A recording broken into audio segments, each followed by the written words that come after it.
için buradayız. Hepiniz hoş geldiniz, sefalar getirdiniz. Maruz kalan Gazze için ayağa kalktı. Sumuda direnişe bin selam. Van'dan Sumuda direnişe bin selam. Gazze'nin çığlığına ses olmak ve insanlık dışı ablukayı kırmak için yola çıkan Global Sumut filosu uluslararası sularda İsrail'in korsan saldırısına uğradı.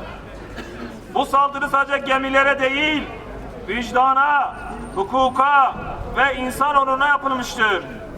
Siyonist çete, Gazze'de kadın, çocuk, yaşlı, sivil ayırt etmeksizin düzenlediği saldırılarda 80 bine yakın insanı şehit etti. Sütten kesilmemiş bebeleri dahi bombalarla hedef alan Siyonistler, vicdan sahiplerini taşıyan teknelerin önünü keserek küresel vicdan hareketine engel olamayacak. Tüm dünya dalga dalga büyüyecek bu hareket, Allah'ın izniyle zulmün sonunu getirecektir. Bugün Akdeniz'in dalgaları sadece Sumud'un tekneleri değil, umudu, mücadeleyi taşıyor. Çok sayıda gemi ve tekne şu anda Gazze'ye doğru seferine devam ediyor. Onlarcası daha yola çıkmayı bekliyor. Zulüm tarihinin hiçbir döneminde sürekli olamadı. Zalimler hep kaybetti, hep zelil oldular. İsrail ve destekçileri de asla amacına ulaşamayacak. Yaklaşan sonlarını engellemeyecek. Zulümlerinin hesabını vermekten kaçamayacaklardır. Bu saldırı sadece bir filoya ya da bir grup aktiviste yapılmamıştır. Bu korsan saldırı uluslararası hukuka, seyr-i sefer serbestiyetine ve en önemlisi insanlık onuruna yapılmıştır.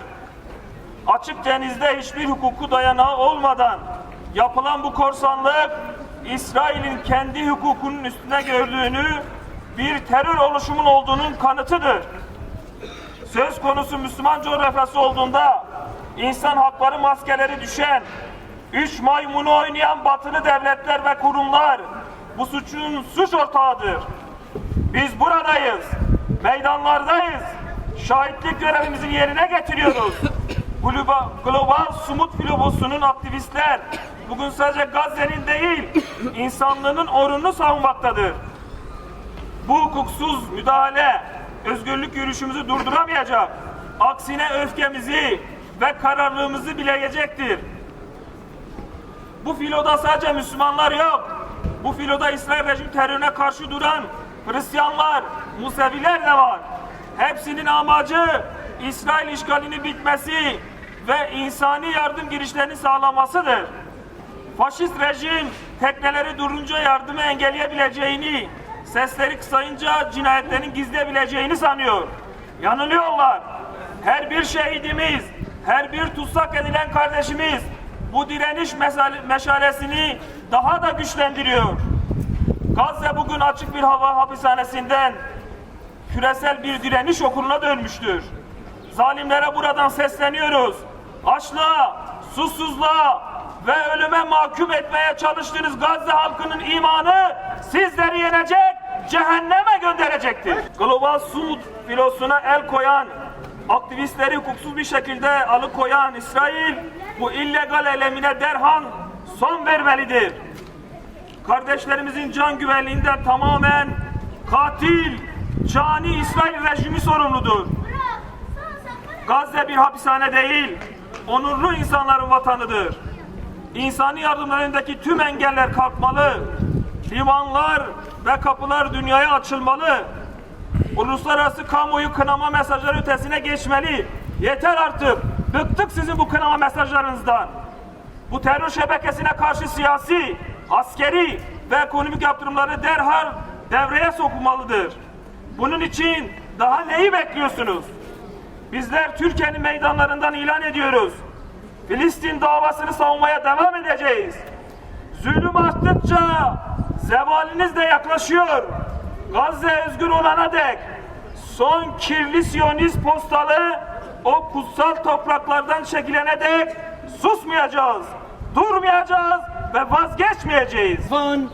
المتضامنين مع الأحرار من مختلف دول العالم. Buradan hür insanlardan Gazze'deki, Filistin'deki, Sumut'taki insanlara selam olsun.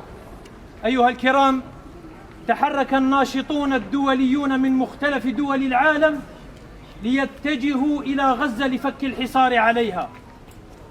Gazze'de, Filistin'deki ihtilalin kaldırılması için dünyanın her yerinden harekete geçin. غزة التي كانت تدافع عن المسجد الأقصى المبارك، وكانت تدافع عن عواصم المسلمين، وكانت تدافع عن كل أراضينا وأعراضنا ومقدساتنا. Gazze, Mescid-i Aksa'yı savunuyordu. Gazze, tüm İslam topraklarını, tüm başkentlerini savunuyordu. Ve hala şu andaki tüm İslam topraklarını savunuyor. غزة من أجل هذا قدمت أبناءها وقدمت دماءها وقدمت بيوتها وقدمت كل غالي وكل نفيس. Gazze bunun için tüm çocuklarını, kanını, şehrini ve bütün her şeyini verdi. لأجل هذا يجب أن يقف معهم كل الأحرار في العالم. Bunun için bu yüzden dünyadaki tüm hürler olarak onlarla birlikte durmalıyız. اليوم توقف القصف من الطائرات على أهلنا في غزة، ولكن الحرب لم تتوقف. Şu an Gazze'de bombalama durdu ama savaş hala durmadı. 2 مليون ما زالوا في حصار وما زالت المعابر مغلقة. 2 milyon hala esir ve evlerinden uzakta.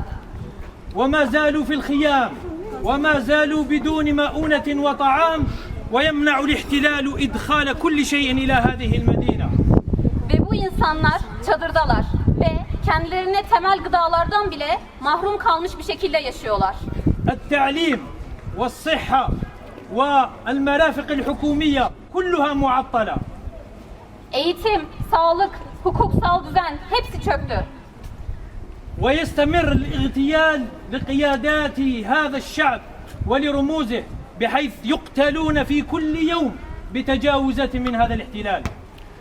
Bu ihtilalden kaynaklı ama onlar durmuyorlar ve hala direnmeye, birlik olmaya devam ediyorlar. إذن الحرب مستمرة، ووجب علينا أن نستمر في دعم هؤلاء، ووجب علينا أن نفك هذا الحصار عن هذا الشعب. O halde savaş hala devam ediyor. Bu yüzden biz de hala onlara olan ihtilalin ve onlara karşı yapılan bütün bu zulmün durması için çalışmaya devam etmeliyiz. فنوجه التحية لهؤلاء الأحرار في البحر المتجهون لغزة. Şu an Gazze için denizlerde olan hür insanları desteklemeliyiz.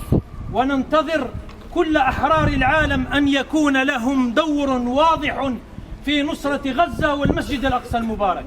Ve dünyadaki tüm hür insanların açık bir şekilde Gazze'deki insanlar için, onlar için durduklarını, onlarla beraber olduklarını söylemeleri gerekiyor.